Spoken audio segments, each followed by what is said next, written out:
what if you could fight a war with zero casualties?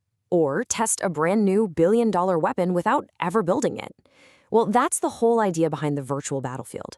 Today, we're going to take a look inside the incredibly high-stakes world of modern military wargaming. I mean, seriously, think about it.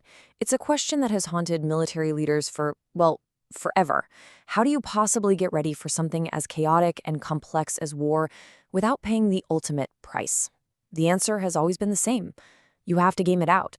And this quote, it nails it. A war game isn't really about winning on a computer screen. It's a laboratory for failure.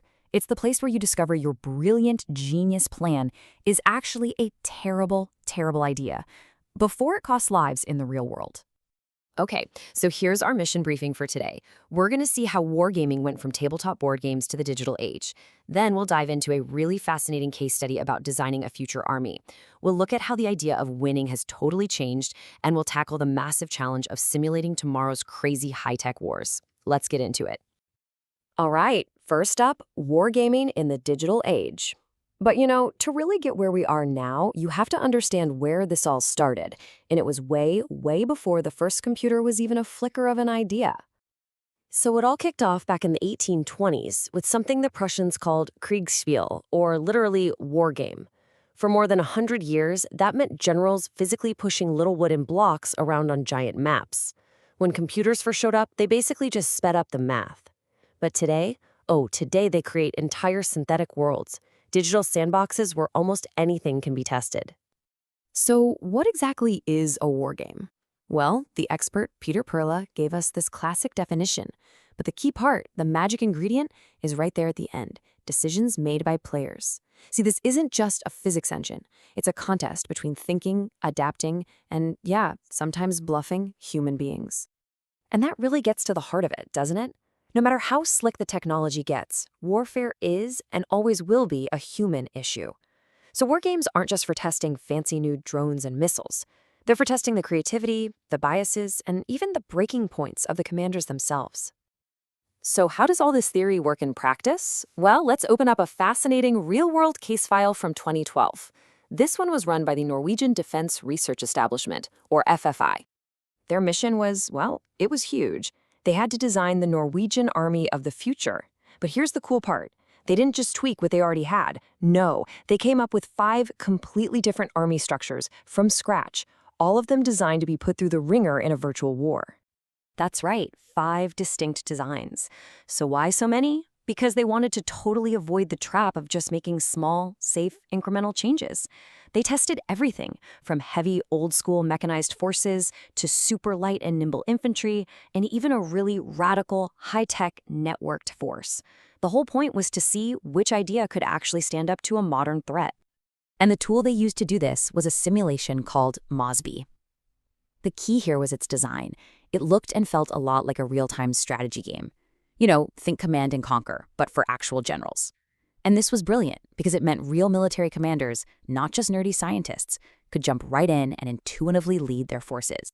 Now, their process was super methodical. First, the two sides would plan their strategies completely separately. That created a real fog of war.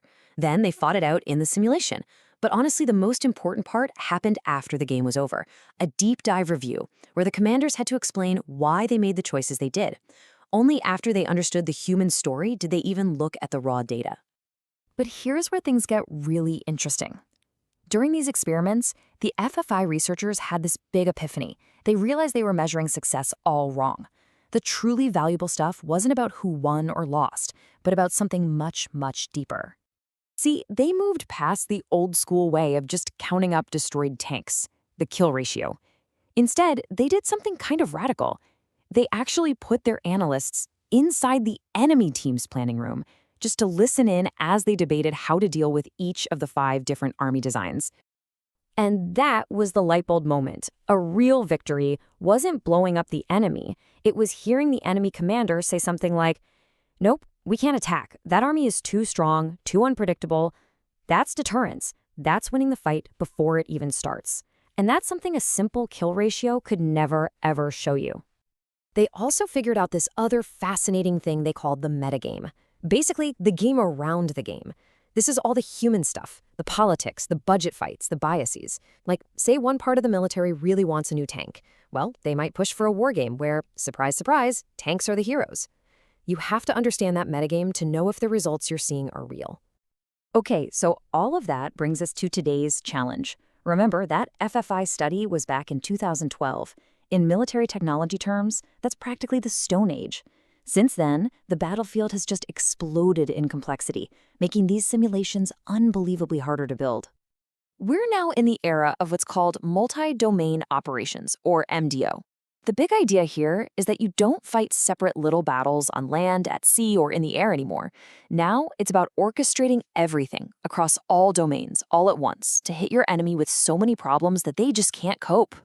So you have your classic domains, right? Land, sea, and air. But MDLO throws two more massive battlefields into the mix: space and cyberspace. All of a sudden, every satellite in orbit, every computer server, every single line of code is now both a target and a weapon. And just think about the tech you have to try and model now. We're talking about hypersonic missiles, AI-powered drone swarms making their own decisions, and totally invisible battles being fought with cyber attacks. I mean, simulating a tank is one thing. Simulating an AI defending a network against a quantum computer, that is a whole different universe of complicated. And this really gets to the core problem today. The tools of war are evolving way faster than the tools we have to simulate them. How on earth do you build one single game that can realistically handle a hypersonic missile, a cyber attack, and a tank battle all at the same time? It's a massive, massive technical headache. So, you might be wondering, with all this insane complexity, why even bother? Why do these virtual battles matter so much? Well, it all comes back to the real reason we wargame in the first place. So let's just boil it all down. What's the bottom line here? Wargames are not crystal balls. They're complexity machines. They're designed to poke holes in our plans and to destroy our bad ideas in the cheapest, safest way possible. But the most important thing to remember is that no matter how advanced the simulation gets, the creative, flawed, and ultimately decisive human mind is still running the show. Which, of course, leaves us with one last kind of heavy thought to chew on. As these simulations become almost photorealistic, blending real-world data with artificial intelligence and human players, what happens when we can't tell the difference anymore? Where exactly does the game end and the real war begin?